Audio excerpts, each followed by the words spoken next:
What's good? What's good, everybody? Welcome back to another episode of the Urban Platform Speaks.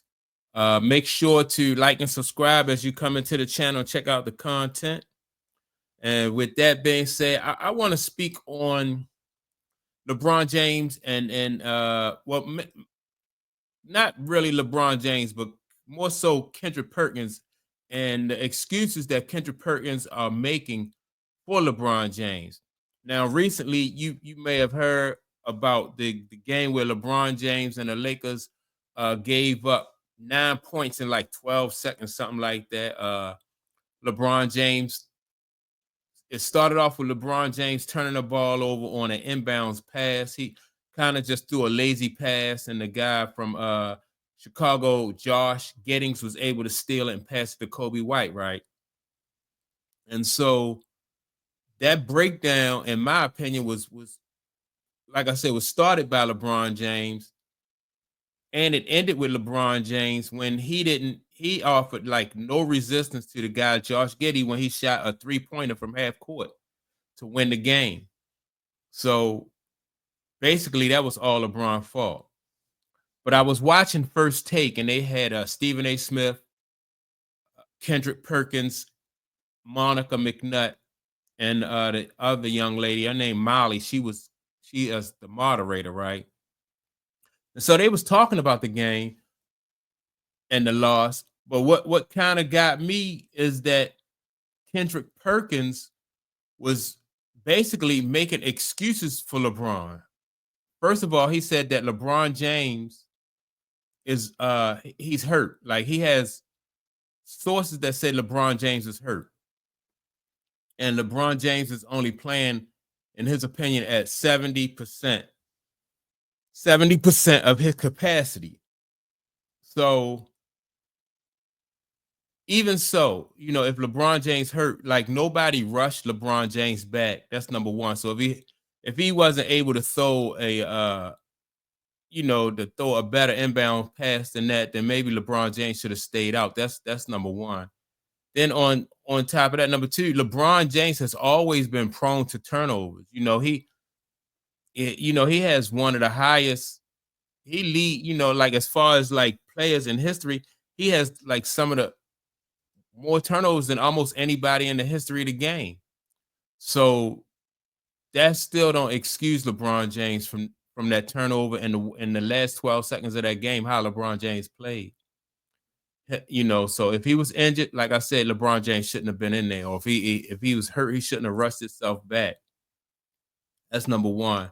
Then number two, Monica McNutt said in the situation that LeBron James handed the keys over to Luka Doncic, and that Luka Doncic is not playing, up to his ability, which probably is that's some truth to that too. And Luka Doncic is really not playing any defense. They said part of the reason why Luka's not playing any defense is like Luka's not in shape. And the basketball season is like 75% over with, or at least 75% over with for most of the teams. So if Luka's not in shape now, then when will Luka be in shape? So I'm not gonna give Luka a pass on that. For the fact that he's not in shape with most of the season over with. But why would Kendrick Perkins continue to make excuses? He turned the subject, or started pointing out the fact that Luka don't play any defense. But it wasn't Luka's defense that hurt them in that game. It was like the last 12 seconds. The Lakers had basically had the game won until LeBron James took the ball out of bounds. And like I said, he turned it over to Josh Giddey. Then Kobe White hit that 3-pointer. But for Kendrick Perkins to turn this around to Luka, saying that Luka just, he just won't play any defense. Luka's not in shape. That makes me wonder, like, what does LeBron James have on what does LeBron James have on these announcers? Now I know that Kendrick Perkins and LeBron had a little tiff. I wouldn't say exactly like a falling out, and ever since then, once LeBron James unfollowed Kendrick Perkins, then it seemed like he got back into Kendrick Perkins just got back into into his good graces by doing stuff like this, saying that it's mainly Luka's fault. And the reason why the Lakers be having defensive lapses is because of Luka. When, like I said earlier, LeBron James is the one, he's the one who lead. I bet you if you look at it, I bet you LeBron James has way more turnovers than Luka. Way more turnovers.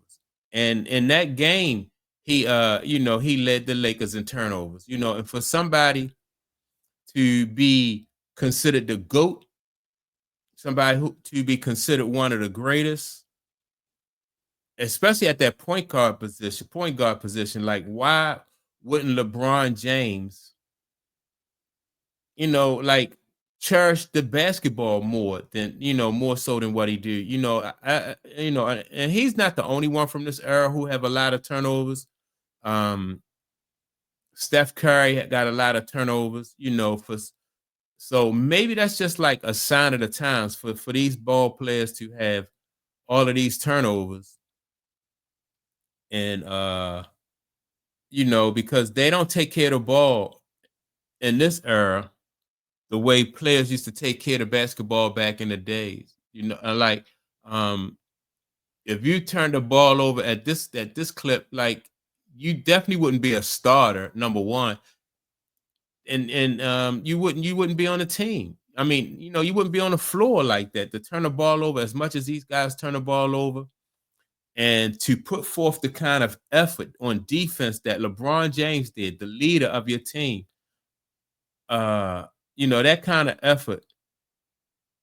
I'm just not used to seeing not just the leader of the team, but I'm not used to seeing professional basketball players put that have such a lack, or they don't really care about like turning the ball over. It's just crazy.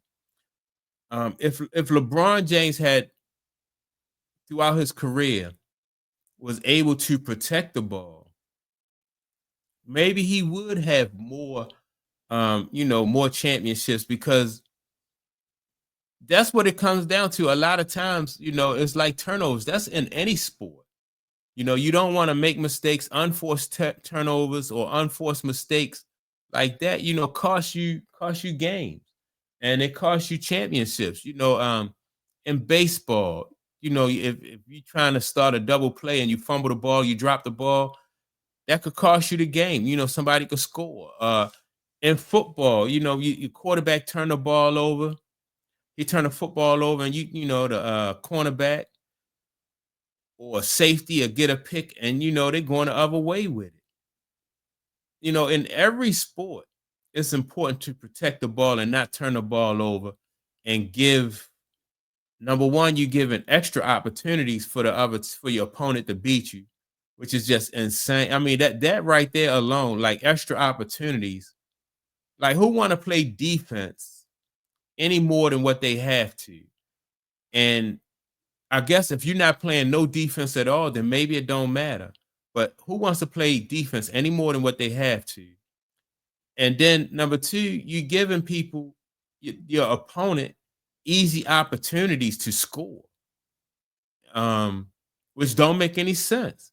That makes your job, you know, even harder. Either you have to hustle back on defense to prevent them from scoring, or you got to set up on defense again, and play, like I said, through an extra possession that you would not have had to play had you protected the ball.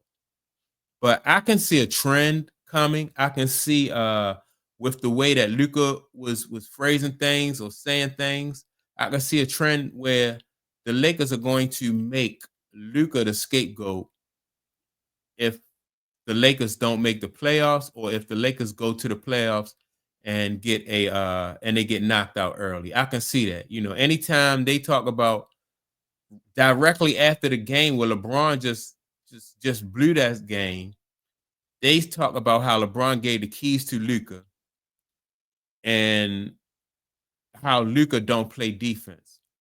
When it wasn't Luka who even lost the game for the Lakers, it was LeBron. So, I'm just wondering, like, why do they continue to make everybody else a scapegoat?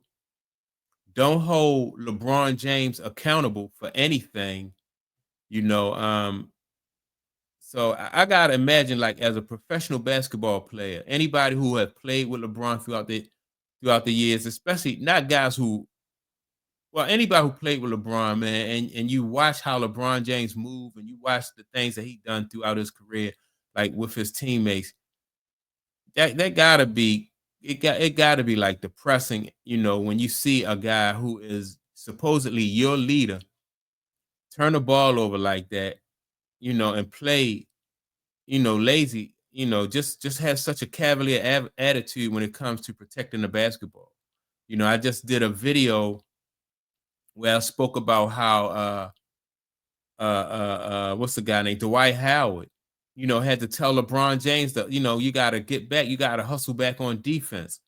And Dwight Howard said that got him cut from the Lakers when he was playing with LeBron. Like, you can't, number one, you shouldn't have to tell him to hustle back on defense. And then if you do tell him to hustle back, then you get cut. What's the other guy? Mario Chalmers. Mario Chalmers said, he told LeBron James, stop crying, man up, get out there, and stop acting like a bee. What happened then? He said he got benched for that.